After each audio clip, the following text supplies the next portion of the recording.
Vendredi 31 décembre, Madame, Monsieur, bonsoir. Tout de suite, les titres de ce journal. En Tunisie, refonte du système judiciaire ou encore arrestation de Nourdine Bheri ce matin. On en parle dans un instant.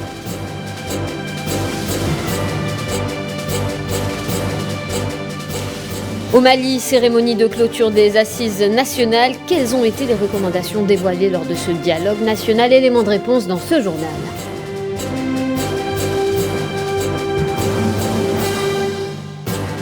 En France, la scène politique divisée par le projet de loi concernant l'application d'un pass vaccinal, un pass censé entrer en vigueur le 15 janvier 2022.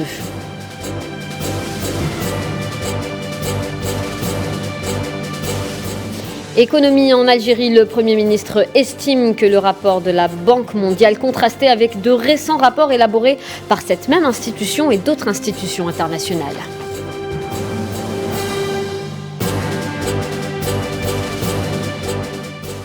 Je vous le disais à l'instant, vers une refonte du système judiciaire en Tunisie, annonce faite par le président tunisien Kais Saied lors du Conseil des ministres hier. Kais Saied qui n'a pas hésité à fustiger les privilèges dont bénéficient les magistrats. Souhila Kilal. Le président tunisien Kais Saied a annoncé une révision du système judiciaire. Cette révision concernera notamment les droits accordés aux membres du Conseil supérieur de la magistrature. Kais Saied a dénoncé ouvertement certains privilèges dont bénéficient les magistrats, tels la prime de 2364 dinars et les 400 litres d'hydrocarbures mensuels. نراجع المنظومة القضائية ككل بالنسبة إلى المجلس الأعلى للقضاء وبالنسبة إلى الحقوق المخولة للقضاة إلى آخر ذلك من الجوانب المتصلة بهذا القانون الذي وضع من بعض الأشخاص المتواطئين مع عدد من الأطراف الأخرى. قضاء مستقل خير من 1000 دستور. Kais Saied a également haussé le ton contre les dépassements constatés dans certaines juridictions à cause des agissements de certains greffiers qui refusent de coopérer avec les juges, allant même parfois jusqu'à refuser de fournir certains dossiers sous prétexte d'être indépendants. وأنا مصر على ضرورة إقرارها. هي مسألة رئاسة التنظيم الإداري داخل المحاكم. الكاتب في المحكمة أن يكون تحت رئاسة المحكمة التي يعملون بها. Le Conseil des ministres a approuvé un décret présidentiel amendant et complétant le décret gouvernemental portant organisation des greffes des juridictions de l'ordre judiciaire et fixant les conditions d'attribution et de retrait des emplois fonctionnels spécifiques les concernant. Et le président tunisien Kais Saied a abordé lors de son discours prononcé hier la condamnation de l'ancien président Mansef Marzougi. On écoute. وهذه القضية المتعلقة بالرئيس الذي حكم عليه لم أتابعها ولم أقم بقضية ولن أتابعها لأنها لا تعني لي أي شيء ولم أعلم إلا من خلال الصحف.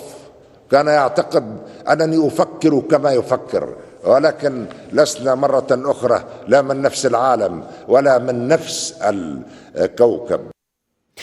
Autre information, en Tunisie, l'ancien ministre de la Justice et député d'Ennahda Nourdine Bheri aurait été arrêté. Le parti Ennahda a publié un communiqué dans lequel il confirme l'arrestation de Nourdine Bheri dans la matinée de ce vendredi. Le communiqué précise que des agents en civil l'auraient arrêté devant son domicile.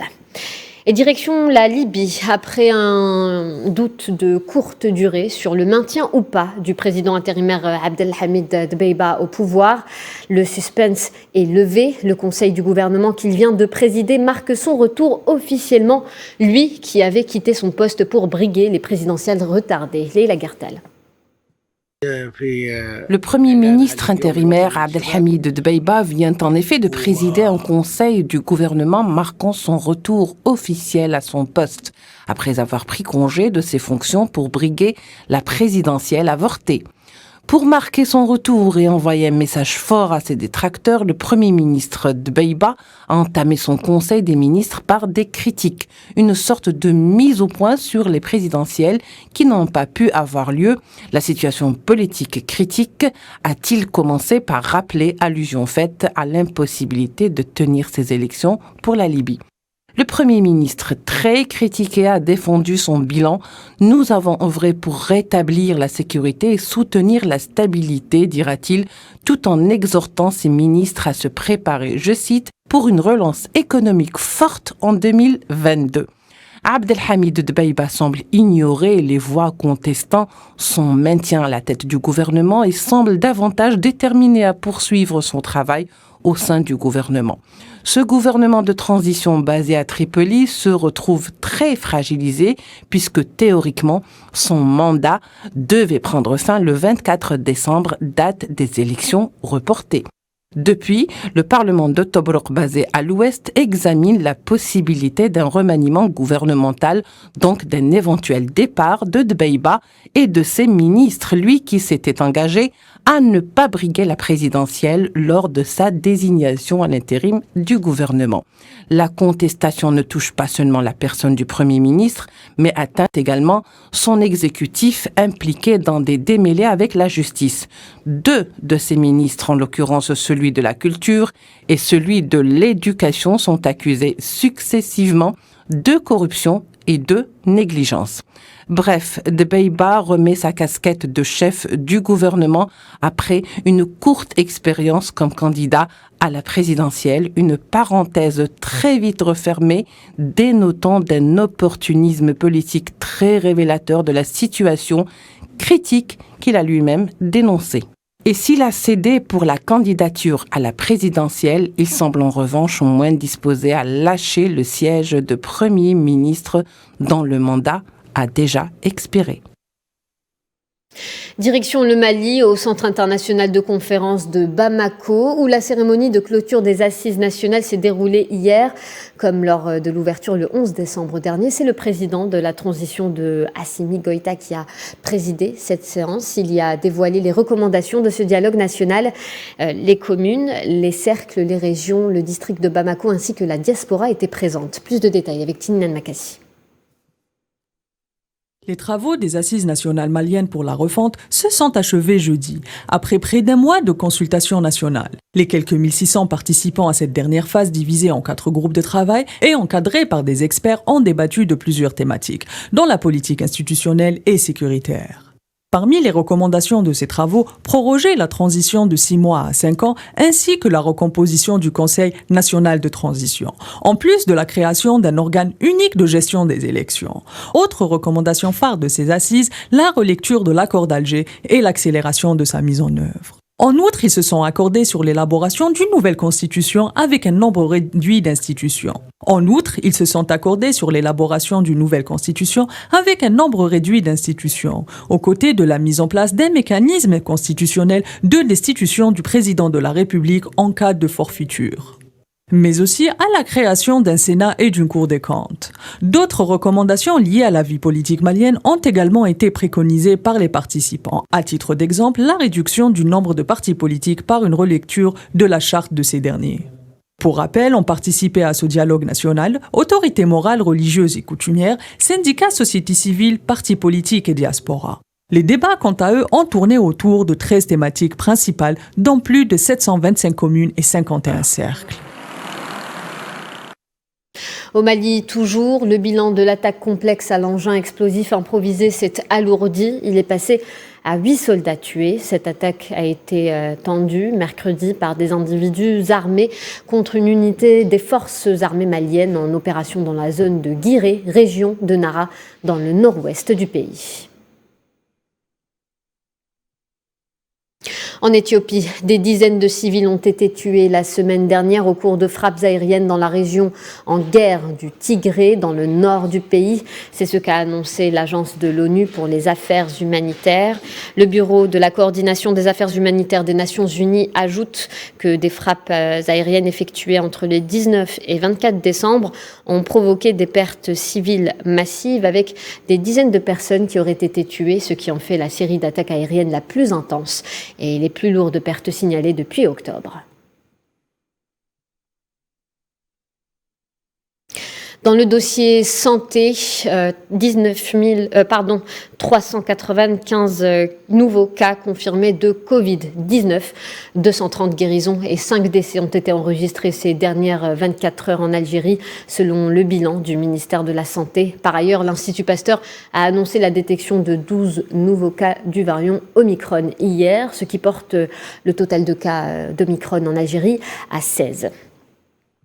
La Mauritanie, qui a annoncé hier soir par le biais de son ministère de la Santé la détection de 14 premiers cas du variant Omicron.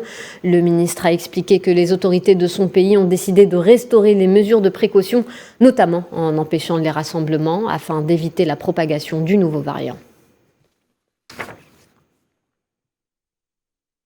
Premier cas recensé également au Niger. Le séquençage des cas pour le Centre de recherche médicale et sanitaire a permis de détecter un cas du variant Omicron chez un voyageur, d'après un communiqué publié à l'issue d'un conseil des ministres. En Afrique toujours, flambée des cas de contamination en Côte d'Ivoire, 1578 cas recensés en 24 heures, un record depuis le début de l'épidémie. La Côte d'Ivoire qui compte donc 68 146 cas confirmés, dont 712 décès à la date du 30 décembre 2021.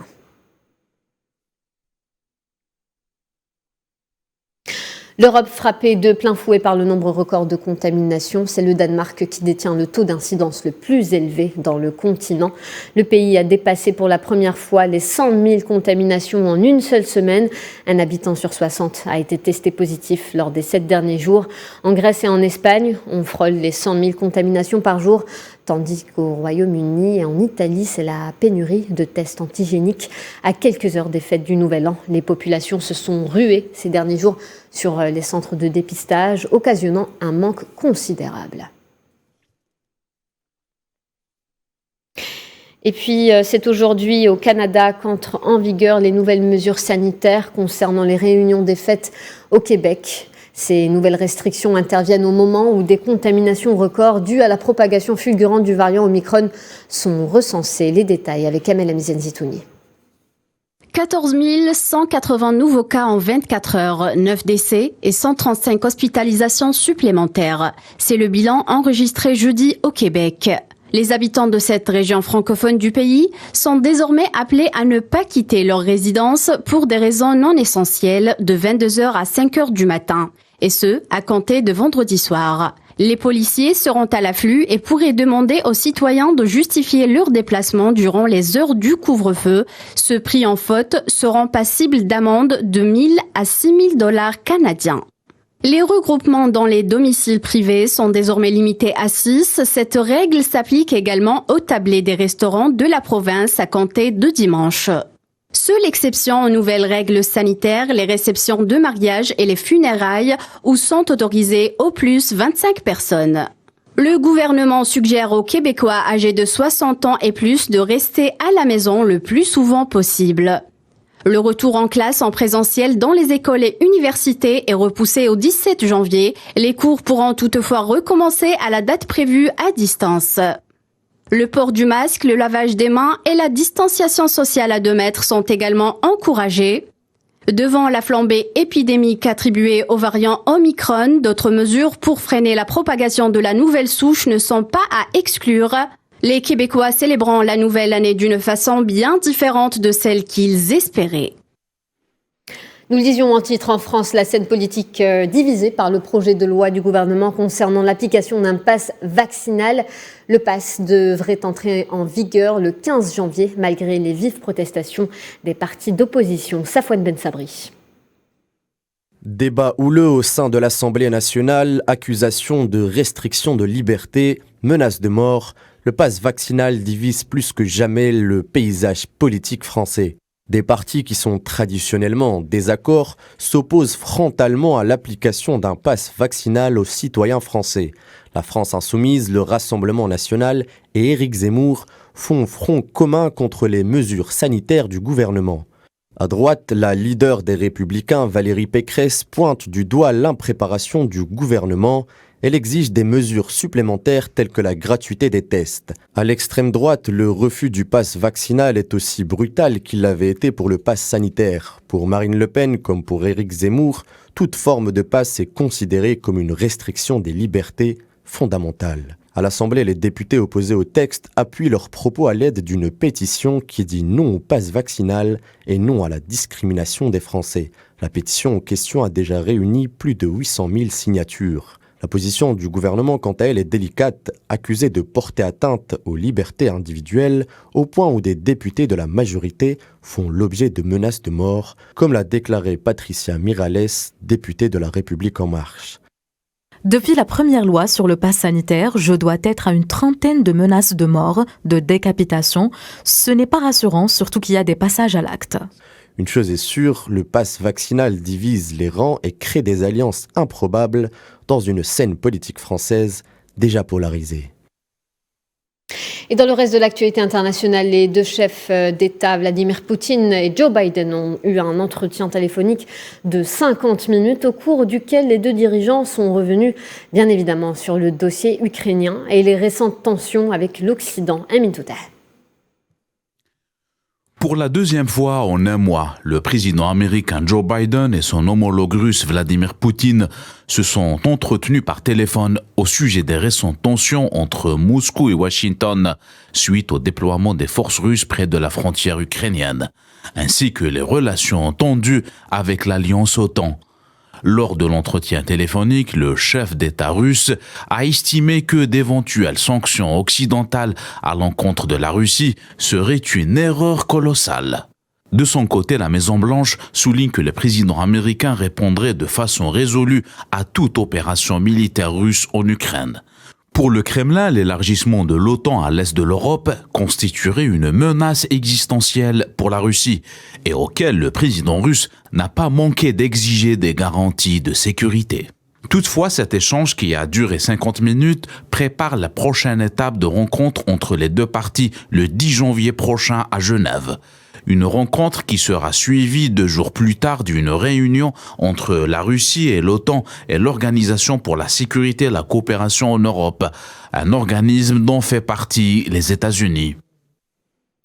Retour en France où des migrants et des policiers se sont affrontés à Calais, dans le nord du pays, lors de l'évacuation d'un campement. Résultat, 15 policiers et plusieurs migrants blessés. Les CRS auraient poursuivi les migrants jusqu'à la sortie du périmètre, ordonnant aux agents de nettoyage de tout saisir, d'où la colère des migrants. Des affrontements ont alors éclaté.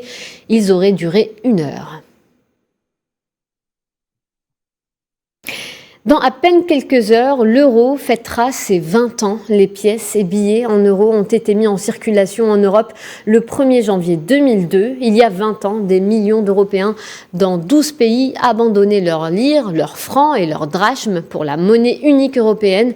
Un événement salué par les Européens comme une victoire du continent avec une identité et puissance unifiée. L'euro, symbole de l'unité européenne, cette monnaie depuis sa création entend se poser en rival avec le dollar américain. En Palestine, à Burqa, de violents affrontements ont éclaté avec l'entité sioniste. Les jeunes Palestiniens ont essayé d'avorter une tentative de prise de leur ville qui se situe dans la région Naplouse. 135 blessés. Par solidarité, des groupes de Palestiniens de différentes régions se sont dirigés à Burqa pour soutenir les habitants de cette ville dans sa résistance face aux agressions des colons sionistes. Aux Émirats arabes unis, la nouvelle semaine de travail entre en vigueur à partir de demain, samedi 1er janvier. Le week-end passe ainsi de vendredi samedi à vendredi midi jusqu'à dimanche. Officiellement, cette mesure ne s'applique qu'au secteur public, mais le ministre émirien des Ressources humaines, Abdullah Ahmed El Awar, avait incité les entreprises privées à suivre le mouvement. Et alors que les négociations sur le nucléaire iranien semblent enfin sortir de l'impasse, Téhéran a procédé au lancement d'une fusée.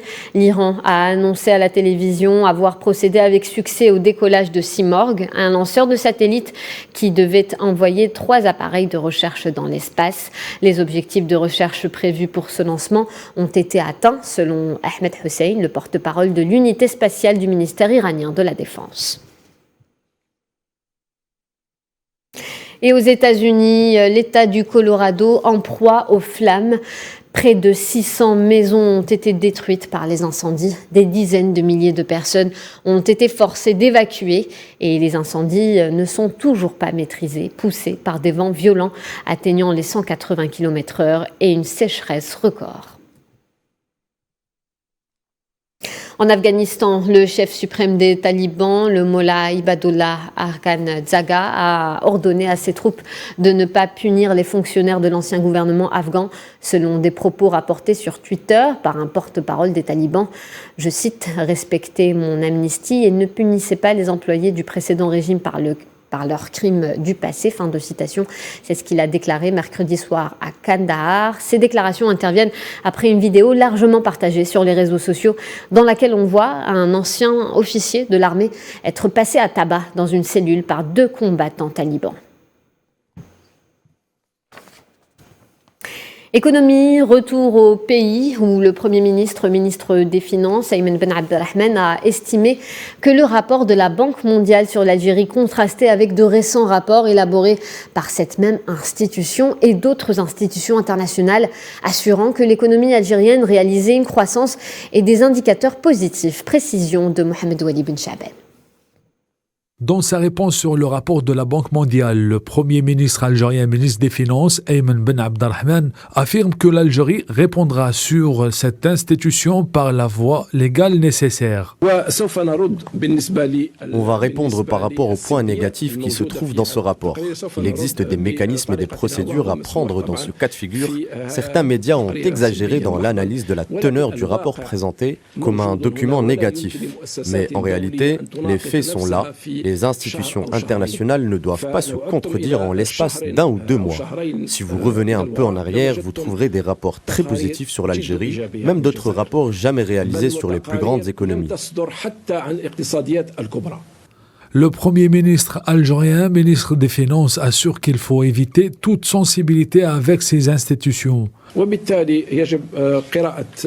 Il faut analyser toutes les données minutieusement pour éviter toute sensibilité entre ces institutions et l'Algérie. Nous avons appelé à des lectures minutieuses de l'état de l'économie algérienne. Nous sommes un pays sans dette extérieure et nous sommes une exception par rapport à notre entourage. Et même pour les pays voisins, l'Algérie est une exception. On n'ira pas à l'endettement et on a réussi ce défi. Nous avons réussi à mobiliser les capacités de l'économie nationale afin de pouvoir éliminer ces mentalités qui poussaient l'Algérie vers l'endettement extérieur. L'Algérie ne recourra ni à l'endettement extérieur, ni encore à la planche à billets. À cet égard, Ayman Ben Abdelrahman affirme que le taux de croissance de l'économie algérienne a atteint 4,1% à fin 2021. Et le Premier ministre algérien, ministre des Finances Ayman Ben Abdelrahman, a indiqué que le gouvernement révisera le point incendiaire des salaires à partir du 2e semestre 2022. Je vous propose de l'écouter.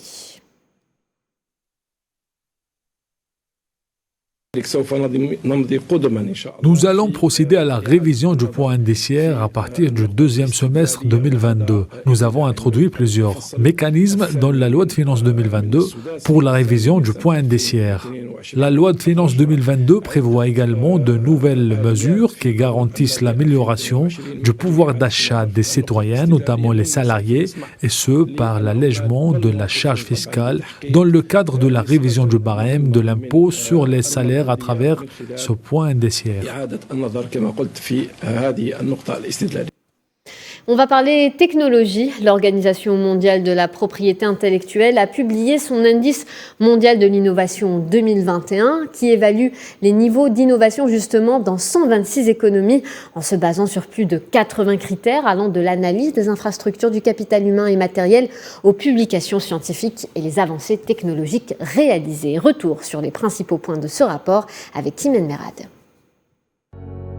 L'édition 2021 du Global Innovation Index, érigée par l'Organisation mondiale de la propriété intellectuelle, a présenté le dernier classement mondial de l'innovation de 132 économies en s'appuyant sur 180 indicateurs différents, tout en suivant les tendances mondiales les plus récentes en matière d'innovation dans le nouveau Global Innovation Tracker et en mettant en lumière les forces et les faiblesses de l'innovation et les disparités particulières selon ces indicateurs. Cette 14e édition se concentre principalement sur l'impact de la pandémie du Covid-19 sur l'innovation. Le rapport est d'ailleurs intitulé « Tracking Innovation Through the COVID-19 Crisis ». Dans de nombreuses régions du monde, les pouvoirs publics et les entreprises ont multiplié leur placement dans l'innovation face aux dommages humains et économiques engendrés par la pandémie du Covid-19. L'indice mondial de l'innovation 2021 a mis en lumière la prise de conscience croissante de l'importance des innovations pour venir à bout de la pandémie et assurer la croissance économique une fois celle-ci terminée.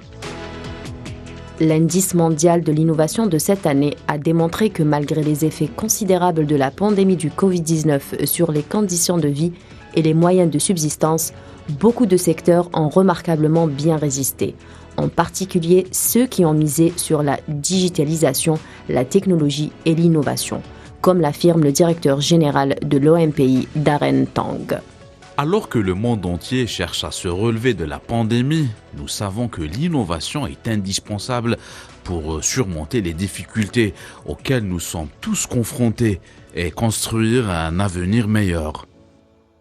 L'indice mondial de l'innovation est un outil exceptionnel pour aider les responsables politiques et les entreprises à concevoir des plans de nature à nous permettre de ressortir plus fort de la pandémie. La Suisse, la Suède, les États-Unis d'Amérique et le Royaume-Uni se maintiennent en haut du classement de l'innovation.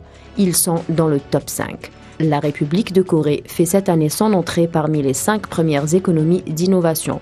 Cependant, 4 autres économies asiatiques, à savoir Singapour, la Chine, le Japon et Hong Kong, intègrent les premiers rangs.